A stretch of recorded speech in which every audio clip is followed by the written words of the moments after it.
नमस्कार मेरे आबूराज के प्यारे भक्तों। कुछ मुलाकातें भाग्य नहीं तय करता, वो तो ईश्वर खुद लिखता है।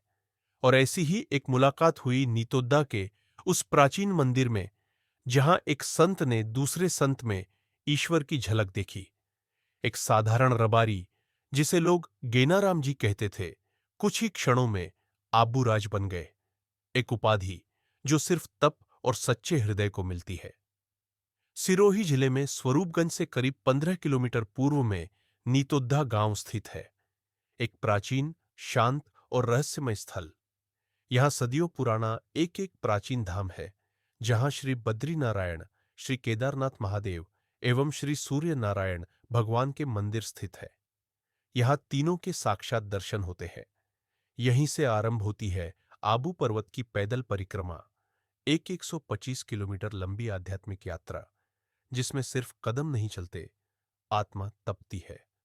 आबू पर्वत की परिक्रमा का पौराणिक एवं आध्यात्मिक महत्व है, अतः भक्तगण वर्ष भर आबू की पैदल परिक्रमा करते रहते हैं। एक बार लेखक मनोहरलाल जी व्यास को इसी ग्राम के एक वयोवृद्ध व्यक्ति ने बताया कि श्री गेनाराम जी महाराज और श्री मुनि महाराज का प्रथम मिलन इसी मंदिर में हुआ था। वह व्यक्ति स्वयं इस घटना का प्रत्यक्षदर्शी था। यह घटना अत्यंत चमत्कारी थी, जो हम यहां दर्शाने की कोशिश कर रहे हैं।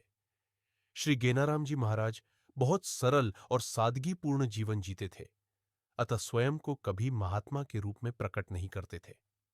पर उनकी आंखों में कोई गहराई थी, कोई मौन ज्वाला, जो किसी अगोचर शक्ति से जुड़ी थी। वहीं श्री मुनि महाराज सन्यासी थे, परंतु स्वभाव से उग्र थे। बाहरी रूप में गुस्सा प्रदर्शित करते थे। इसलिए मुनि महाराज को देखकर गांव के लोग कांपते थे। कोई आंख में आंख डालने का साहस नहीं करता। वे अपने कठोर अनुशासन और अद्भुत ज्ञान के लिए प्रसिद्ध थे, लेकिन उनका क्रोध किसी युग की अग्नि से कम नहीं था। एक दिन मुनि महाराज नीतोद्दा के केदारनाथ मंदिर में आए हुए थे, जहां भजन चल रहे थे। संयोगवश श्री गेनाराम जी महाराज भी नीतोद्दा गांव में पधारे, और जब उन्हें मंदिर में भजन होने की जानकारी मिली, तो वे भी वहां पहुंच गए। मुनि महाराज मंदिर के प्रांगण में एक रायण के पेड़ के नीचे बैठे थे, और उनके सामने भक्तगण बैठे हुए थे। जैसे ही श्री गेनाराम जी महाराज ने मुनि महाराज को प्रणाम किया, मुनि महाराज ने पूछा, तू कौन है? श्री गेनाराम जी ने विनम्रता से उत्तर दिया, मैं गेना रबारी। मुनि महाराज ने तीखी मुस्कान के साथ व्यंग्य किया, ओह गेनाराम, तू तो बड़ा संत बन रहा है आजकल। गेनाराम जी ने मुस्कुराते हुए कहा, संत तो आप हैं, मैं तो रबारी हूं। गेनाराम जी का स्वर शांत पर आत्मविश्वास से भरा था। मुनि महाराज ने उन्हें अपने पास बुलाकर बैठाया और पूछा, तेरी माला कहाँ है? गेनाराम जी ने उत्तर दिया, मेरा तो मन माला है और तन तंबूरा। मुनि महाराज ने फिर पूछा, तेरा गुरु कौन है? श्री गेनाराम जी ने बड़ी श्रद्धा से कहा, आप ही मेरे गुरु हैं। मुनि महाराज एक क्षण को रुके। उनके नेत्रों में कौंध उठी। ये साधारण व्यक्ति नहीं। उन्होंने पूछा, अच्छा फिर कोई चमत्कार दिखा? गेनाराम जी ने शांत भाव से कहा, मैं तो कोई चमत्कार नहीं जानता महाराज। मुनि महाराज बोले, मैं गुरु हूं, तो मुझे गुरु दक्षिणा दे। गैनाराम जी ने कहा, मैं तो पैसे नहीं रखता महाराज। अब मुनि महाराज हंसे, पर उनकी हंसी में चुनौती थी। अच्छा, बहुत होशियार है।